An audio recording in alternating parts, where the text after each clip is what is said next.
जैसे हमारा रहने का तरीका है या हमारी आदतें जैसे हैं, कोई स्मोकिंग करता है, कोई अल्कोहल लेता है, या हमारा खाने पीने का तरीका जो है, हम ऑयली फूड लेते हैं, स्पाइसी फूड लेते हैं, खाने का टाइमिंग इराटिक है, तो ये सारे एनवायरमेंटल फैक्टर्स में आते हैं।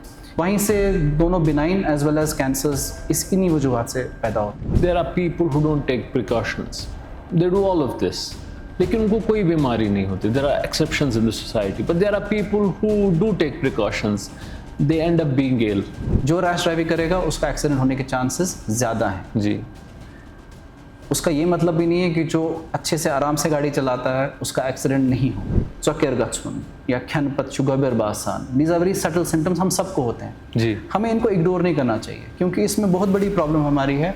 हमें थोड़ी सी भी दिक्कत होती है, हम अपने पास के केमिस्ट के पास जाके दवाई ले लेते हैं, बिल्कुल, और उस सिम्टम को हम सप्रेस करते हैं। हम बेसिकली डिजीज को ट्रीट नहीं कर रहे हैं जी, हम सिम्टम को सप्रेस कर रहे हैं, उसको हम बीमारी, जो ये ओवर द काउंटर मेडिकेशंस हम लेना शुरू किया है और जो रेडिली अवेलेबल हमें मेडिकेशंस है, इसकी वजह से हमारे डायग्नोसिस बहुत लेट होते हैं। ये एक बहुत बड़ी मेनस है। कोलोरेक्टल कैंसर में हम कहते हैं अगर 50 साल की उम्र हो गई, आप सब एक कोलोनोस्कोपी करवाइए, irrespective of आपके फैमिली में हिस्ट्री है, everybody should do it. Everybody should do it.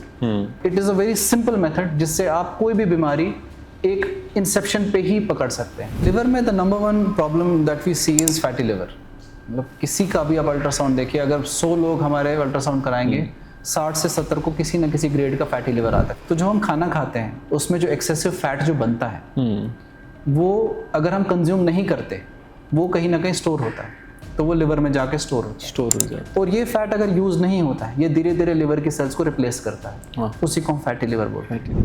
Doctor साहब, हम देखते हैं कश्मीर में कि gall bladders are being removed at a rampant pace. किसी को भी gall bladder stone they are being removed. उसके कुछ रिस्क फैक्टर्स हैं। अगर बहुत सारे स्टोन्स हैं, छोटे छोटे स्टोन्स हैं, तो सर्जरी रिकमेंडेड है, क्योंकि ये स्टोन्स के ज़्यादा चांसेस है नीचे स्लिप होने के। जी। या स्टोन बहुत बड़ा है, 1 सेंटीमीटर से बड़ा है, गॉल ब्लैडर के नीचे वाले हिस्से में है, वो वहाँ फंस सकता है जी, वो उसकी ओपनिंग को ब्लॉक कर सकता है जी। आप सब अलग हैं, आप यूनिक हैं। जैसे आप अपनी पर्सनैलिटी में यूनिक है, आपकी बॉडी भी यूनिक है, उसको रिस्पेक्ट कीजिए, उसको अच्छे से रखिए। खाना पीना जो खा रहे हैं आप, जो हम कपड़े पहनते हैं 10 बार सोचते हैं क्या पहन रहे हैं, तो खाने पीने से पहले भी सोच लीजिए, और अगर कुछ खा लिया है तो उसको खर्च कर लीजिए, एक्सरसाइज कीजिए।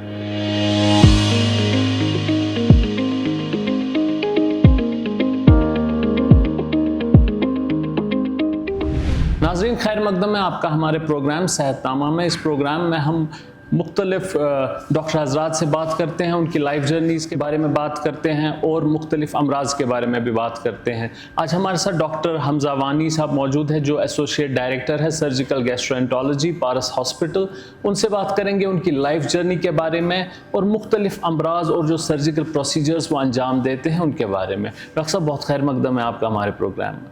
बहुत बहुत शुक्रिया। यूजुअली कैंसर्स के अलावा कौन कौन सी बीमारियां होती है और आप सर्जिकली किस चीज़ को ट्रीट करते हैं? देखिए, जहाँ तक स्टमक का सवाल है, इसमें जो बिनाइन डिजीज़ेस हैं, जिनको हम कहते हैं नॉन कैंसर डिजीज़ेस, वो बहुत ही कम सर्जिकली ट्रीट की जाती हैं आजकल के ज़माने में, जबकि हमारे पास बहुत सारे अच्छी मेडिकल थेरेपीज़ आ चुकी हैं, जैसे प्रोटॉन पंप इनहिबिटर्स हैं, एंटासिड्स हैं। तो पहले ज़माने में क्या होता था कि एसिड पेप्टिक डिजीज़ेस जो बोलते हैं, एसिड के रिलेटेड जो अल्सर्स होते थे, उनके रिगार्डिंग सर्जिकल मैनेजमेंट भी होता था।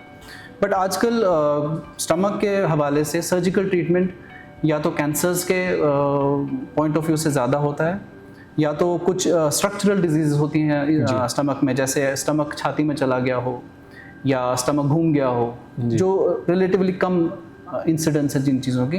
तो खसूसी तौर से स्टमक को लेके हमारी जो सर्जरीज हैं वो ज़्यादा कैंसर के रिलेटेड ही रहती हैं, तो उसी में मेरा ज़्यादा इंटरेस्ट भी रहता है। जी, जो ये बीमारियां जिनका आपने जिक्र किया, ये इनहेरिट भी होती है या इनकी कुछ वजूहात रहती हैं? कुछ ऐसी कोई नापरहेज, कुछ ऐसा चीज़ किया हो उस चीज़ से यह होती है? देखिए, ओवरऑल अगर ग्रॉसली देखें, अगर रफ पॉइंट ऑफ व्यू से देखें, जो कोई भी बीमारी है उसके बहुत सारी रीजंस होते हैं। तो ब्रॉडली हम इनको डिवाइड करते हैं, एक जेनेटिक रीजंस हो सकते हैं और फिर एनवायरमेंटल रीजंस होते हैं। जी। जेनेटिक रीजंस होते हैं जो हमारा डीएनए है, उसके अंदर जो इम्प्रिंटेड इंफॉर्मेशन और कोडिंग है जो हमारी इनहेरिट होती है हमारे जीन्स में, उसकी वजह से होती है। उसमें बिनाइन डिजीजेस भी होती हैं और खसूसी तौर से कैंसर्स जो है, कुछ इनहेरिटेबल और हेरिडिटरी कैंसर्स भी पाए जाते हैं। बट एनवायरमेंटल फैक्टर्स जो हैं, जैसे हमारा रहने का तरीका है या हमारी आदतें जैसे हैं, कोई स्मोकिंग करता है, कोई अल्कोहल लेता है, या हमारा खाने पीने का तरीका जो है, हम ऑयली फूड लेते हैं, स्पाइसी फूड लेते हैं, बिल्कुल खाने का टाइमिंग इराटिक है, तो ये सारे एनवायरमेंटल फैक्टर्स में आते हैं।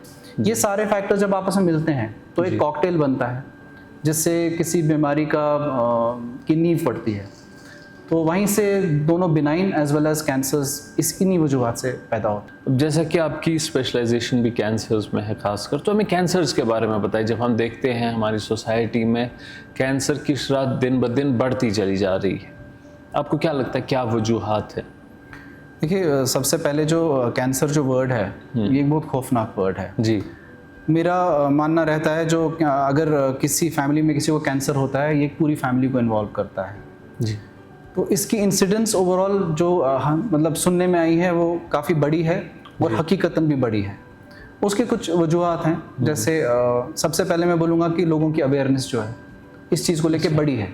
तो कोई भी तकलीफ होता है तो डॉक्टर साहिबान के पास जाते हैं, टेस्ट कराते हैं, तो चीज़ मालूम पड़ती है। आप कह रहे हैं कि वो डिटेक्ट होते हैं काफ़ी ये भी पहले एक रीज़न ये भी है जी। एक रीज़न ये भी है कि अवेयरनेस बड़ी है जी। हमारे डिटेक्शन के जो जरिए हैं, हमारे इन्वेस्टिगेटिव टूल्स जो हैं वो काफ़ी ज़्यादा इम्प्रूव हुए हैं। दूसरी बात ये है कि जो हमारा लाइफस्टाइल जो है पिछले 50 साल में 60 साल में बहुत ज़्यादा चेंज हो गया है। बिल्कुल। उसकी वजह से भी सेडेंट्री लाइफस्टाइल जो हो गया है उसकी वजह से भी बहुत सारे कैंसर्स, मैं सिर्फ स्टमक की बात नहीं करूँगा, कोलोरेक्टल जो बड़ी अंतड़ी होती है, कोलन है, रेक्टम है, पैनक्रियाज है, गॉल ब्लैडर है, उसके कैंसर भी इन वजूहत लाइफस्टाइल की वजह से बहुत ज़्यादा बड़े हैं। जैसा आपने पहले बताया, जेनेटिक फैक्टर्स भी इसमें बहुत ज़्यादा रोल अदा करते हैं। जैसे हमने देखा कश्मीरी पॉपुलेशन जो हमारी पॉपुलेशन है, इसमें भी खसूसी कुछ एरियाज़ हैं हमारे स्टेट के जहाँ पे स्टमक के कैंसर ज़्यादा कॉमन है। तो एक जेनेटिक फैक्टर भी इसमें ज़रूर रहता है, बट एनवायरमेंटल फैक्टर जिसमें लाइफस्टाइल एक बहुत बड़ा रीज़न है, वो बहुत बड़ा रोल प्ले कर रहा है आजकल के कैंसर इंसिडेंट। किस चीज़ से कैंसर होता है, चाहे कोई भी कैंसर हो? क्या कोई ऐसी चीज़ है जिससे हमें पता चले कि कैंसर होने वाला है? क्या कोई सिम्टम्स होते हैं इस चीज़ के? क्या प्रिकॉशंस रहते हैं? देखिए, बहुत अच्छी फ्रेज़ है, prevention is better than cure. जी। इसमें मैं एक और चीज़ ऐड करूँगा, early detection is better than late detection. जी। कैंसर में ये बहुत रेलेवेंट है। काफ़ी सवाल आते हैं कि सर ये प्रिवेंट नहीं हो सकता, इसको हम कैसे डिटेक्ट कर सकते हैं कि ये मतलब भाई हो ही ना, मतलब नींव में ही इसको काट दें। उसमें हम हमेशा ये बात बोलते हैं, पहले तो बुरी आदतें ना रखें। स्मोकिंग हमारी सोसाइटी में बहुत रैम्पेंट है जी। हर तरह के कैंसर में स्मोकिंग किसी न किसी तरह से इन्वॉल्व पाया गया है जी। उसके बाद अल्कोहल भी हमारी सोसाइटी में आ चुका है, जिसकी वजह से benign as well as cancerous disease की इंसिडेंस बढ़ी है जी। उससे भी बड़ा रीज़न हमारा जो सेडेंट्री लाइफस्टाइल रहा है और जो हम हाई कैलोरी डाइट खाते हैं, जो हम खर्च नहीं करते हैं जी। जैसे फैटी लिवर की इंसिडेंस बढ़ गई है, उससे हमारे लिवर कैंसर के इंसिडेंस भी बढ़ चुका है। तो जो लाइफस्टाइल है, सेडेंट्री लाइफस्टाइल और खाने पीने का जो तरीका है, उसकी वजह से भी ये बड़ा है। तो अगर आप इन चीज़ों को चेंज करेंगे तो कुछ हद तक कैंसर आप प्रिवेंट कर सकते हैं। फिर इसके बाद एक आर्ग्यूमेंट आती है, काफ़ी लोग शायद कम अकली में ये बोलते हैं कि मेरा एक दोस्त था, उसको कभी सिगरेट नहीं पीता था बट उसको भी कैंसर हुआ। जी। It's not as simple as that. Awareness is very important. पहले आप ये चीज़ें अपनी लाइफ से बाहर कीजिए तो आपका जो चांस है ये बीमारियां होने का वो ऑटोमेटिकली कम हो जाता है। जी। उसके बाद आता है जो मैंने सेकेंड बात कही, early detection is better than late detection. Cancer जो है यह हमें एक ट्रीटमेंट का विंडो देता है। जी। हम हमेशा कहते हैं कैंसर अगर स्टेज 1 या स्टेज 2 जी। जी। अगर मालूम पड़ जाए, डिटेक्ट हो जाए, तो ये कम्प्लीटली क्यूरेबल और ट्रीटेबल होता है। जी। स्पेशली गैस्ट्रोइंटेस्टाइनल कैंसर्स में उनका एक्सपर्ट हो तो उसी हवाले से मैं बोल सकता हूँ। गैस्ट्रिक कैंसर्स जो हैं, साउथ ईस्ट एशिया में कंट्रीज़ हैं जैसे कोरिया है, जापान है, हमारे नॉर्थ में चाइना है जी। वहाँ पे गैस्ट्रिक और इसोफेगस कैंसर्स की इंसिडेंस बहुत ज़्यादा है जी। बट वो इन चीज़ों को स्टेज 1 पे ही डिटेक्ट कर लेते हैं। जी जी। इसकी कोई ख़ास वजह है कि वहाँ पे क्यों ज़्यादा है? उसमें अवेयरनेस, लोगों की अपनी अवेयरनेस और पॉलिसी मैटर्स जो हैं, जो हमारी हुक्मरान की तरफ से जो पॉलिसीज़ आते हैं, मीन्स एक स्क्रीनिंग प्रोग्राम होता है। जी। हम एक पॉपुलेशन में कुछ रिस्क फैक्टर्स आइडेंटिफाई करते हैं, जैसे कि एज है, जैसे कि पॉपुलेशन एक एरिया है, उसमें हम जैसे एंडोस्कोपी करेंगे या कोलोनोस्कोपी करेंगे, जो कि कैंसर डिटेक्शन टूल्स हैं, उनमें हम सारी पॉपुलेशन में वो कर लेते हैं, या एट रिस्क पॉपुलेशन को आइडेंटिफाई करके उनमें करते हैं। तो ये जो कैंसर्स हैं बहुत जल्दी, इससे पहले कोई सिम्टम दे दें जी, तो उससे पहले हम इनको डिटेक्ट कर सकते हैं। जी। तो that is at least better than detecting at a later stage. जी. अनफॉर्चुनेटली हमारी सोसाइटी में most of the cancers are detected at a later stage, क्योंकि कैंसर जब अपने सिम्टम दिखाना शुरू करता है जी. उसका मतलब वो अपने दायरे से थोड़ा बाहर जा चुका है, ट्रीटमेंट के दायरे से भी बाहर जा चुका है. और गैस्ट्रोइंटेस्टाइनल कैंसर्स जो हैं और हेपेटोपैनक्रेटियोबिलियरी कैंसर्स जो हैं, उनका एक ट्रीटमेंट ऑप्शन क्यूरेटिव जो है वो अभी तक सर्जरी ही है. तो दैट मीन्स अगर आपकी सर्जरी हो सकती है तो आपके पास एक क्योर का चांस है. जी. और जितना जल्दी आपका डिटेक्शन होगा कैंसर का, सर्जरी हो पाएगी और कंप्लीट क्लियरेंस भी हो सकती है. जी.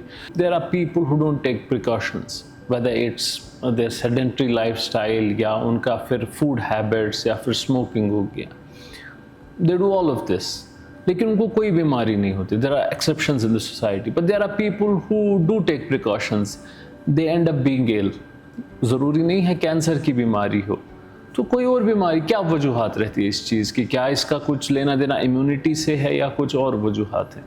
हम रोज़ सड़क पे ट्रैफिक देखते हैं, 100 लोग रैश ड्राइविंग करते हैं, हर एक का एक्सीडेंट नहीं होता. बिल्कुल. उसका ये मतलब नहीं कि रैश ड्राइविंग सही है. जी. It will be a very clear, I mean I can give an example like that. हम रैश ड्राइविंग को जस्टिफाई नहीं कर सकते. वैसे जो रैश ड्राइविंग करेगा उसका एक्सीडेंट होने के चांसेस ज़्यादा हैं. जी. उसका ये मतलब भी नहीं है कि जो अच्छे से आराम से गाड़ी चलाता है उसका एक्सीडेंट नहीं हो. अब इससे मैं क्या कहना चाहता हूँ? इससे मैं ये कहना चाहता हूँ, पहले तो रैश ड्राइविंग ना करें, दैट मीन्स बुरी आदतें ना रखें. जी. उसके बाद अगर आपकी फैमिली में कैंसर की हिस्ट्री है या आपके किसी रिलेटिव में कैंसर की हिस्ट्री है या आपको माइल्ड सिम्टम्स लग रहे हैं, जैसे चौकेर गच्छुन या खनपत शुगर बासान, these are very subtle symptoms, हम सबको होते हैं. जी. हमें इनको इग्नोर नहीं करना चाहिए, क्योंकि इसमें बहुत बड़ी प्रॉब्लम हमारी है. हमें थोड़ी सी भी दिक्कत होती है, हम अपने पास के केमिस्ट के पास जाके दवाई ले लेते हैं. बिल्कुल. और उस सिम्टम को हम सप्रेस करते हैं. हम बेसिकली डिजीज को ट्रीट नहीं कर रहे हैं. जी. हम सिम्टम को सप्रेस कर रहे हैं, उसको हम बीमारी. बिल्कुल. That is not the right thing to do. जो ये ओवर द काउंटर मेडिकेशंस हम लेना शुरू किया है और जो रेडिली अवेलेबल हमें मेडिकेशंस है, इसकी वजह से हमारे डायग्नोसिस बहुत लेट होते हैं. लेट. ये एक बहुत बड़ी मेनस है. व्हाट आई वांट टू से इज दैट इफ पहले तो हम कुछ कैंसर्स है जिनमें एज है, जैसे कोलोरेक्टल कैंसर में हम कहते हैं अगर 50 साल की उम्र हो गई आप सब एक कोलोनोस्कोपी करवाइए, इररेस्पेक्टिव ऑफ आपके फैमिली में हिस्ट्री है. Everybody should do it. मैं तो आई वांट टू पुश कि कश्मीर में अगर किसी की 45 या 42 की एज हो गई, आप एक एंडोस्कोपी भी करवाइए. जी. ये एक रेडिकल चीज़ है, but it is a very simple method जिससे आप कोई भी बीमारी एक इंसेप्शन पे ही पकड़ सकते हैं.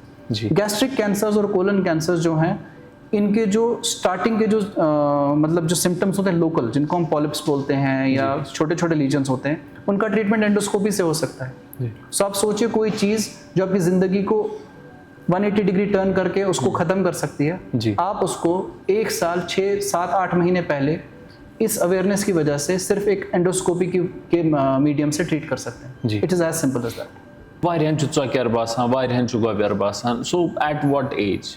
अब देखिए, इसमें आई रिकमेंड कि अगर आप यंगस्टर हैं, मतलब 25 to 40 ईयर्स हैं, आपको ऐसे सिम्टम लग रहे हैं, पहले तो नहीं लगने चाहिए. जी. खुद सेल्फ ट्रीट ना करें. जी. अपने मन से, या आजकल इंटरनेट का बहुत वो गया, हम AI को बहुत तरजीह देते हैं, वो हमें क्या बोलेगा तो एग्जैक्टली वो सही है, वैसा नहीं करना है. आप अपने डॉक्टर साहब से मिलिए. हमारी वादी में बहुत अच्छे एक्सपर्ट्स अभी अवेलेबल हैं. आज की डेट में हमारे पास सुपर स्पेशलिस्ट, हर ऑर्गन के सुपर स्पेशलिस्ट अवेलेबल हैं.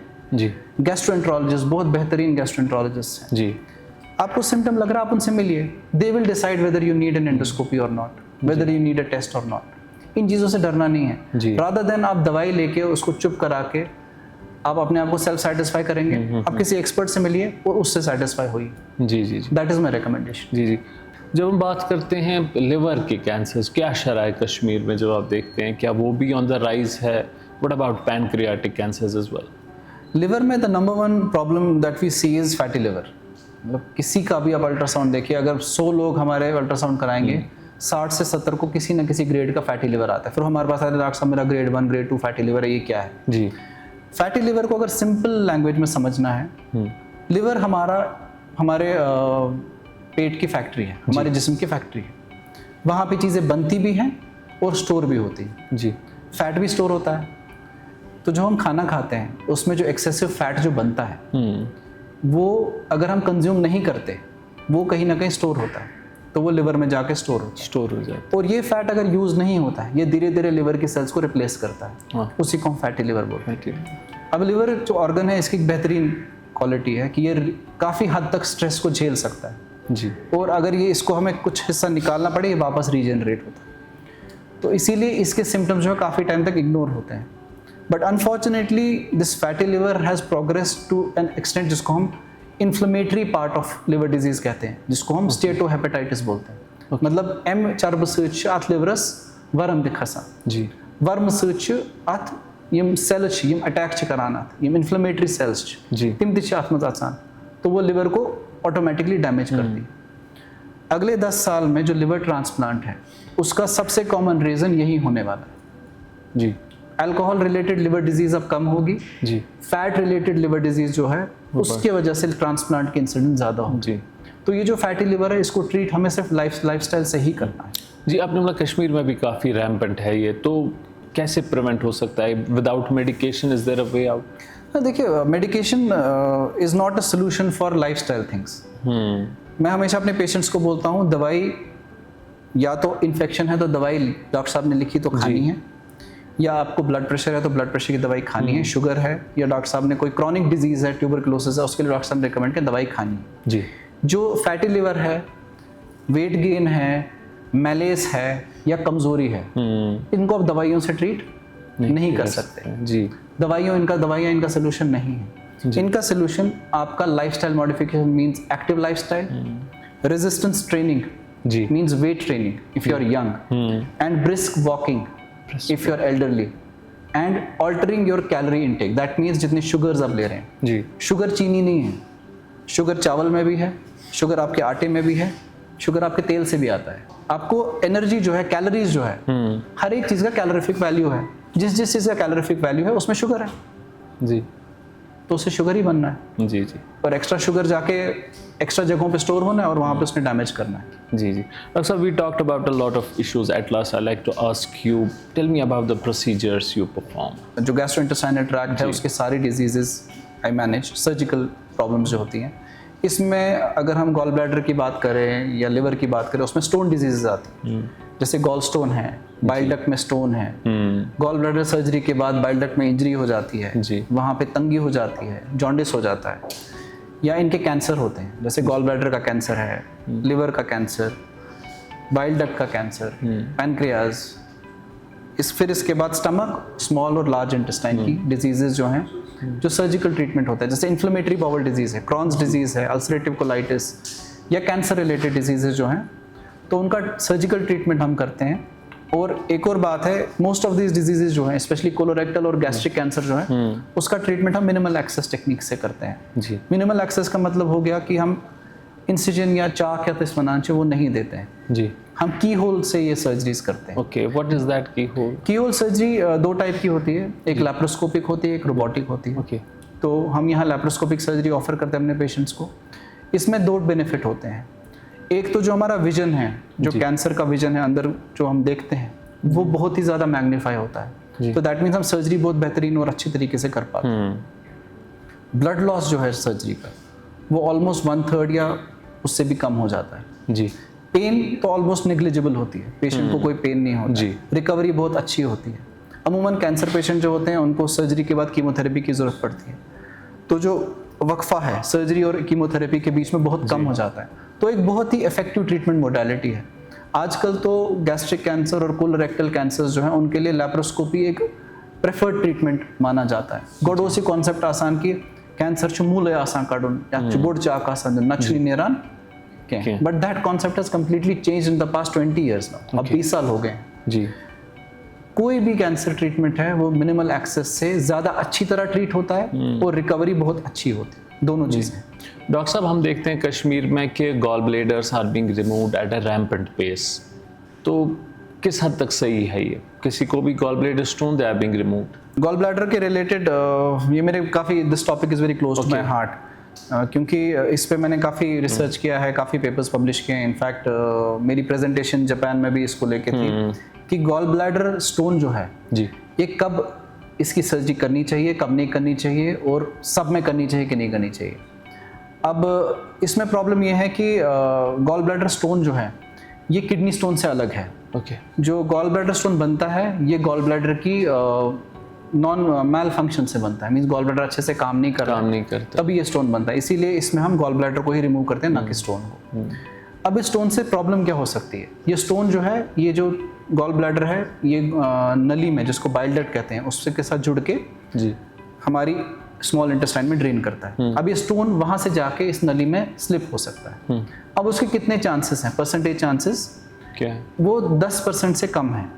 अगर 100 लोगों में स्टोन है, मुमकिन है 10 में या उससे कम लोगों में ये स्टोन स्लिप हो सकता है। दूसरा, इसमें बहुत 1-2% रिस्क होता है कैंसर होने का। जी। अब हम रेकमेंड क्या करते हैं, क्योंकि आजकल हमारे जितने भी सर्जन कोलीग्स हैं, जो जनरल सर्जन हैं, जो हमारे नए नए पास आउट होते हैं, वो गॉल ब्लैडर सर्जरी करना चाहते हैं जी, क्योंकि ये low risk high reward surgery है। मींस इसमें पेशेंट को प्रॉब्लम बहुत कम होती है, सर्जरी रिलेटिवली इजी है। बट मैं कहता हूँ ये low risk high reward and उसके बाद अब वेरी प्रॉब्लमैटिक सर्जरी भी है। उसके रीजंस 2 हैं, क्योंकि ये एक बिनाइन डिजीज़ है, पेशेंट बिल्कुल ठीक है, एक नॉर्मल सी सर्जरी करने के लिए जाता है जी। अगर इसकी कोई कॉम्प्लिकेशन हो जाए जी, वो एक अनएक्सेप्टेबल कॉम्प्लिकेशन है, जी, जिसमें सबसे बुरी complication bile duct injury, means जो डक्ट है उसका कट जाना, उसका जल जाना या उसकी इंजरी होना। जी।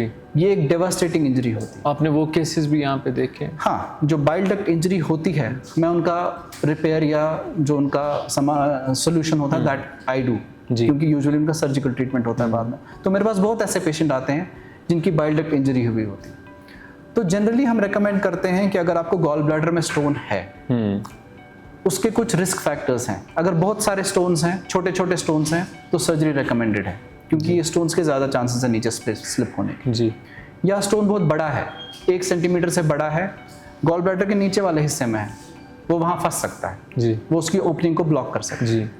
या फैमिली में हिस्ट्री है जी, गॉल ब्लैडर की वजह से कोलेसिस्टाइटिस होने की या जॉन्डिस होने की, उनमें हम रेकमेंड करेंगे। बट जो हमारी लेडीज़ हैं, जैसे हमारे पार्ट ऑफ द कंट्री में जो लेडीज़ हैं जी, उनमें हम कहते हैं अगर गॉल ब्लैडर स्टोन है, क्योंकि हम में गॉल ब्लैडर कैंसर की जो इंसिडेंस है वो बाकी पॉपुलेशन से थोड़ी ज़्यादा है, जी। तो शायद उनमें हमें गॉल ब्लैडर सर्जरी करने में ज़्यादा देरी नहीं करनी चाहिए। जी। अल्टीमेटली बात यही आती है कि अगर आपने गॉल ब्लैडर सर्जरी करानी है, एक एक्सपर्ट से कराएं। आजकल तो सुपर स्पेशलिस्ट हर एक चीज़ में है, जी। तो मैं तो रेकमेंड करूँगा कि सुपर स्पेशलिस्ट से ही कराएं। जी। कौन सी ऐसी फैसिलिटीज़ है पारस हॉस्पिटल में जो अफराद बाहर जाना चाहते हैं, जो पेशेंट्स? देखिए, यहाँ पे काफ़ी एडवांटेजेस हैं। पहली एडवांटेजेस है कि अभी इस टाइम पे यहाँ पे expert care available across the board है। जी। और जो जो एक्सपर्ट्स हैं वो सारे बड़े बड़े इदारों से ट्रेन होके आए हैं। जैसे कि मैं हूँ, मैंने इससे पहले ऑल इंडिया इंस्टीट्यूट में काम किया है, मेडिकल कॉलेज में फैकल्टी की तरह काम किया है, मेरी ट्रेनिंग मतलब एक बहुत मशहूर सर्जिकल गैस्ट्रोएंटरोलॉजिस्ट के अंडर हुई है। ऐसे ही मेरे बाकी कलीग्स हैं, गैस्ट्रोएंटरोलॉजी में है, नेफ्रोलॉजी में है, यूरोलॉजी में है, ऑन्कोलॉजी में है। हमारा जो ट्रीटमेंट है एविडेंस बेस्ड होता है, मींस एथिकल है, और स्पेशली जो हमारा कैंसर केयर है वो मल्टी डिसिप्लिनरी बेस्ड है। मल्टी डिसिप्लिनरी मीन्स एक पेशेंट जिसका ट्रीटमेंट है वो एक डॉक्टर डिसाइड नहीं करता। उसमें ऑन्कोलॉजिस्ट, रेडियोलॉजिस्ट, पैथोलॉजिस्ट, सर्जन्स सारे बैठ के डिस्कशन करके इसके लिए क्या बेस्ट मोडालिटी है, लेटेस्ट टेक्निक्स के हिसाब से थेरेपी देना है, रेडियोथेरेपी देना है, कीमो देना है, सर्जरी करना है वो। और उसके बाद जो सर्जरी है मिनिमल एक्सेस सर्जरी होती है जी। और जो हमारे ICUs हैं और जो इन्फेक्शन कंट्रोल है, इट इज़ बार नन। मैंने अभी तक मेरे किसी पेशेंट को इन्फेक्शन होते हुए नहीं देखा। इनफैक्ट हम तो पेशेंट्स को पोस्ट ऑप में, क्योंकि मैं लैप्रोस्कोपिक सर्जरी करता हूँ, हम पेशेंट को एंटीबायोटिक्स रखते हैं। मुझे पेशेंट पूछते हैं डॉक्टर साहब आप तो दवाई नहीं रखते। हम बोलते हैं कि इसमें वर्ल्ड ओवर रिकमेंडेड है कि दवाई नहीं देनी है, और हम नहीं देते, और हमारे पेशेंट्स को इन्फेक्शन नहीं होता। हमारे पास सारे इक्विपमेंट्स अवेलेबल हैं, लैप्रोस्कोपी के हवाले से, सर्जरी के हवाले से, हमारे थिएटर स्टाफ के हवाले से, बहुत ही वेल ट्रेंड थिएटर स्टाफ है। तो ओवरऑल मुझे लगता है जो पेशेंट्स हैं जिनको बाहर जाने की ज़रूरत है वो दोबारा सोचें कि ऐसी फैसिलिटी हमारे पास अवेलेबल है, हमारे घर में अवेलेबल है।